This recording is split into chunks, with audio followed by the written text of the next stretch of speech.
What was your first impression of Ada? Small, very small. Went on Main Street and they're like, that's about it. And I was like, oh, okay, all right, interesting.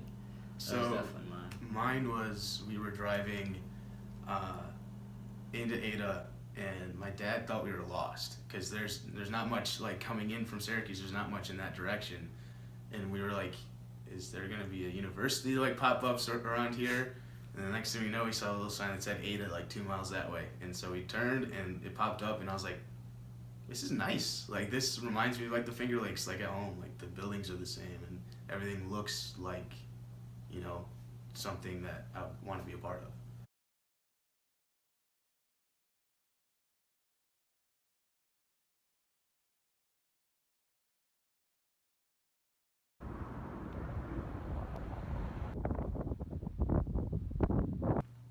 We have, that's the New York State flag. Not much going on that like we know about in it. That's the New York State flag. In my room, we have that's the Iroquois flag. So a little bit about that is lacrosse was invented by the Haudenosaunee people, and they're spread out regionally throughout New York. And the middle tree there represents the Onondaga tribe, and the Onondaga's reservation is just south of Syracuse. So where we're from has a strong heritage of the game, and I play over the summer on the reservation with the Onondaga Redhawks. That's my jersey, and it's really cool to be able to have this here and show that like there's a heritage of the game with Ohio Northern, not only growing the game out to Ohio, but having the name Ohio Northern and Onondaga go together as one is pretty cool to me.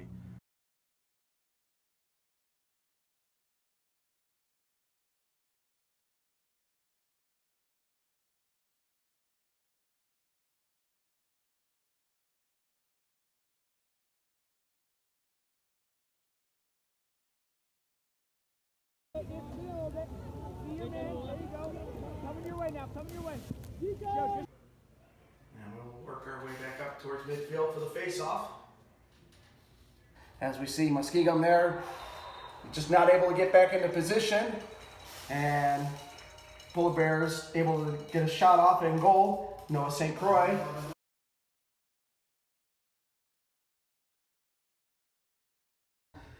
The first year, it was, pretty much all freshmen that you guys had come in here. And there was actually a pretty good group that they had. And it was amazing looking at it towards the end of the season, hearing what you guys were going to bring in for your second season, that recruiting class, that they were able to go out east and just bring in players from out east. And again, it seems like they were able to do that once again. And to have 50 players on your roster, and to have 50 players that have touched the ball in play so far this season is just outstanding. You don't normally see that. You're not able to get your freshmen in, but the caliber that they're bringing in is a high caliber. So when they switch their lines, you don't have a lot of drop off in your play. So just them able to go out of Ohio, Michigan, Indiana area and to recruit and bring into a D3 school, and not saying anything wrong, that just being able to bring in those players is amazing. And they've done a great job on building this program. And just with 9-1 record coming into this, it shows what type of recruiting they're able to do.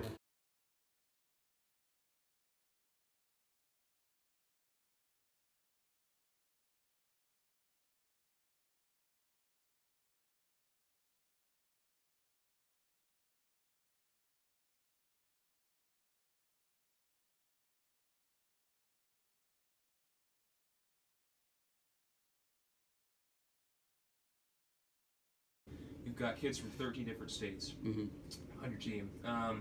How do you get to all these places to recruit? Do you get to all of them? Are you out in Texas, or are you in New Jersey? Yeah, so we go down to Texas. We're our coaches are assistants. We just jump in the cars and drive, and I'm not doing as much driving with a wife and 3 kids as our younger assistants are. But the other thing is I've been doing this for 14 years, and if somebody in Texas that I trust that plays on one of our pro teams, or a coach that I like calls me and says, hey Saint, you got to check this kid out. He's what you like in terms of character, and he's a good student. He wants to major in X, Y, and Z.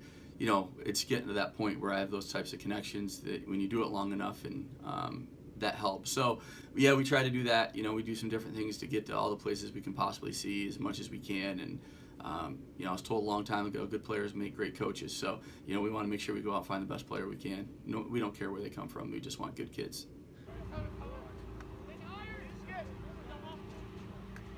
So you guys come out to every game?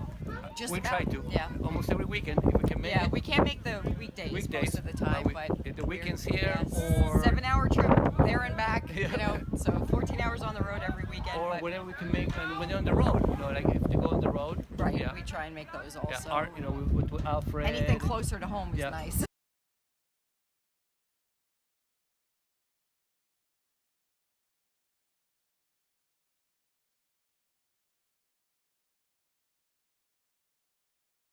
It's surprising. It was surprising because we thought I was going to end up playing somewhere on the East Coast, right? We never thought he was going to play to Ohio. Right. And we're surprised because we never met Coach until We came up here, right? yeah. And I think Coach was supposed to see him play. It was somewhere in Virginia. Virginia, I think so. Yeah. One of the tournaments, and he had somebody else kind of like scout for him because he couldn't make it. And Alex ended up just talking to him in the men's room, and they, and I guess he told Coach, that he thinks Alex is a good kid, and so Coach just went after him, and being like we never expected to be in Ohio. Right. And the good thing about it is that Coach going out to the East Coast, he's recruited some pretty good teams. Yeah. Some good kids.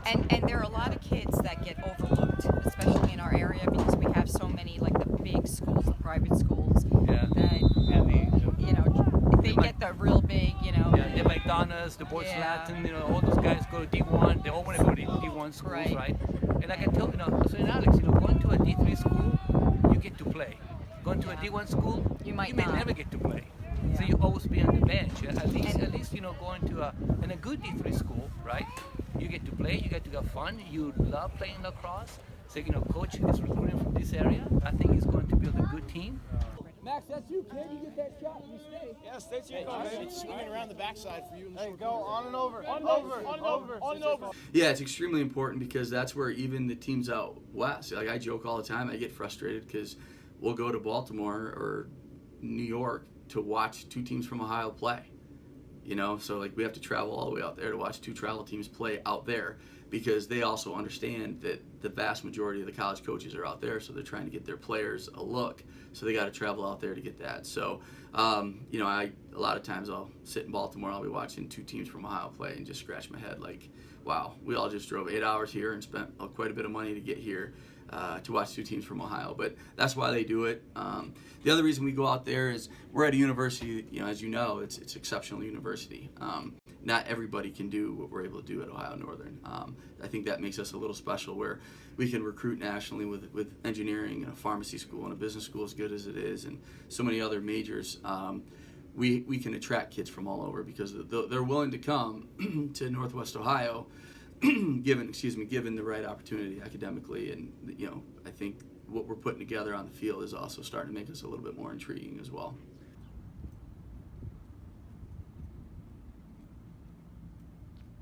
This is a map of Breck Ski Resort. I actually grew up in a house that was basically here, so I grew up right next to the mountain, walking distance. It's one of those things that I probably did twice a week for most of my life growing up. Like senior year, when we got out of school, before like hockey or lacrosse practice, go up, get a couple of runs in. You miss that? I do miss it. I definitely make sure that when I go home for winter break, I still have a pass every year, and besides working when I'm at home over that break, I pretty much spend time skiing and working. So, yeah.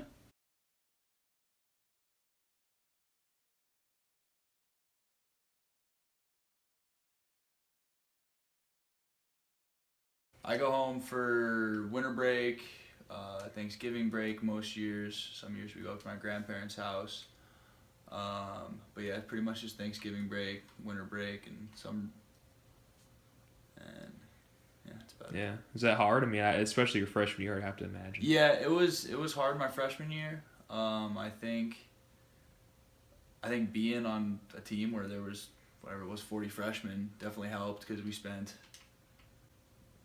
pretty much all the time. Yeah, we all ate dinner at Mac like after practice. We'd all basically be at the same table. And it was definitely hard for like the first probably semester. But once we kind of got to know everybody and did that sort of thing, I really never even noticed it. What made you come to ONU? Because obviously Colorado, you're kind of an outlier. There's guys from Texas and New York, but Colorado is way out there. I would say it's pretty much when I was kind of doing my searches. And I'm in the engineering program here, so I was kind of looking for a good engineering program and a lacrosse team I wanted to play for. And then when I was looking, there was a lot more kind of liberal arts schools that had a lot more D3 programs. And so I didn't really want to do that. And then I just kind of like got in contact with Coach Saint, and I was coming out to look at Muhlenberg College, which is in Pennsylvania, and Swarthmore College. And he was like, would you be interested in coming out and visiting ONU? And it was kind of, we were driving out, so it was on my way out. And I said, yeah, and I really liked Coach Saint, and I liked the campus, and pretty much when I got back from that trip, I pretty much decided this is where I wanted to go. So. Yeah, here you got the greatest flag the United States has to offer. Good old Maryland pride.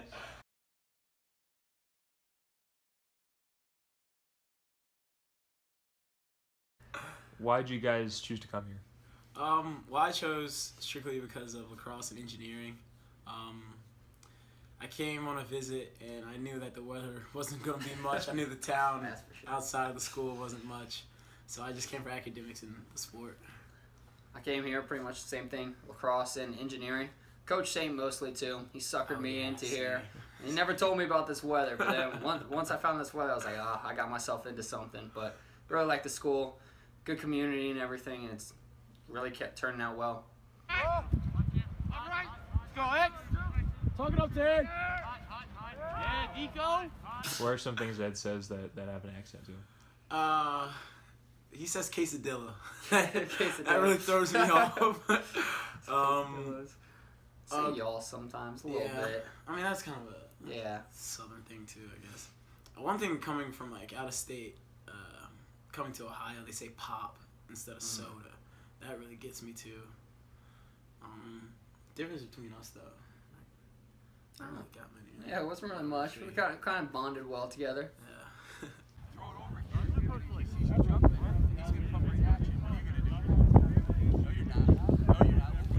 If you saw the ball coming right at you, and you already jumped this, who fought over the pick on this side? The ball.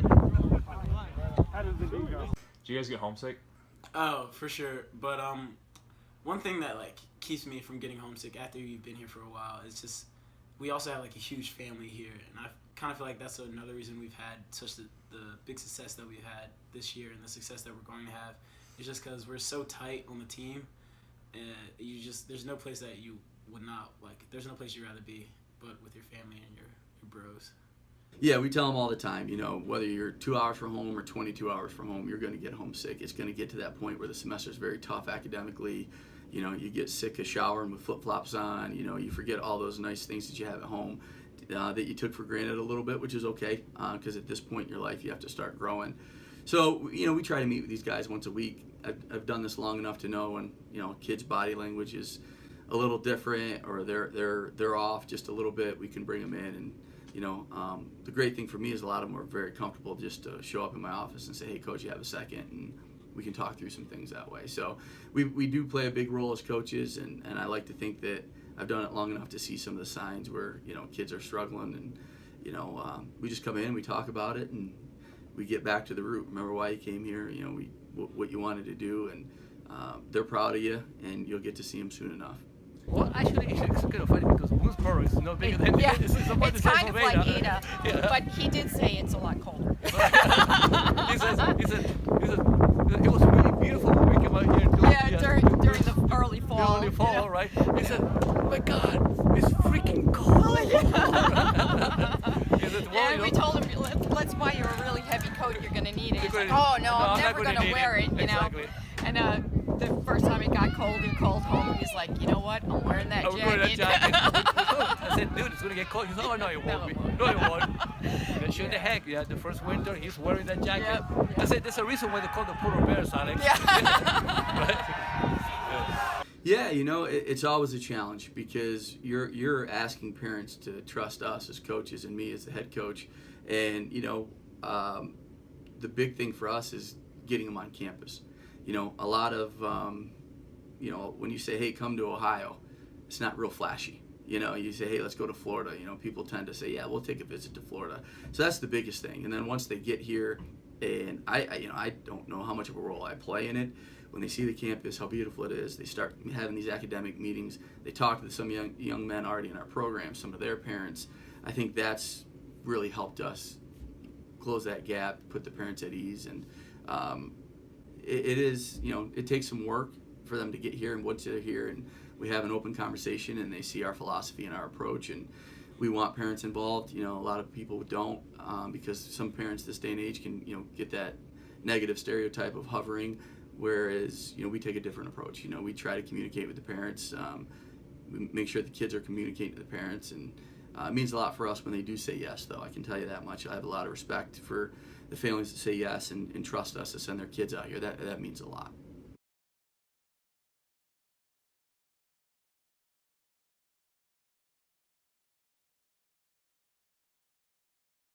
I mean, it's fun to hear the Texas kids complain the spring practices in the beginning where it's freezing about how cold their hands are and all that. Yeah. It's funny to hear Peter talk sometimes. He's got a little bit of a Long Island thing going. Kids from the East Coast always have to have their hair pristine. Ask Peter Hart, get him in here, he's fixing his hair, I guarantee you. Does Peter coming in here? I think so, yeah. Yeah. Watch how nice his hair. He'll have his hair out. Watch how nice his If hair. not, he'll have his hat on. Is that true?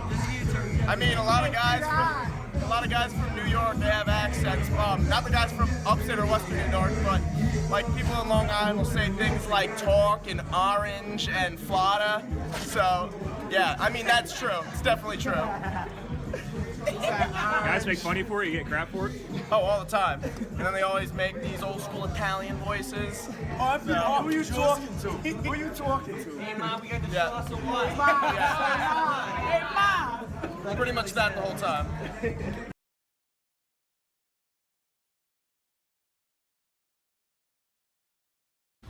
Probably it's been over the past 10 years or so, there's been a huge surgence of all different levels. And obviously, in many cases, it starts at the youth, but the talent level has grown. New programs at the youth level, new programs turning out at the high school level. And then on, obviously, we're in a situation here at Ohio Northern in year 3, and things off and running here. So yes, over the past 10 years, a huge surgence with lacrosse growing in the Midwest.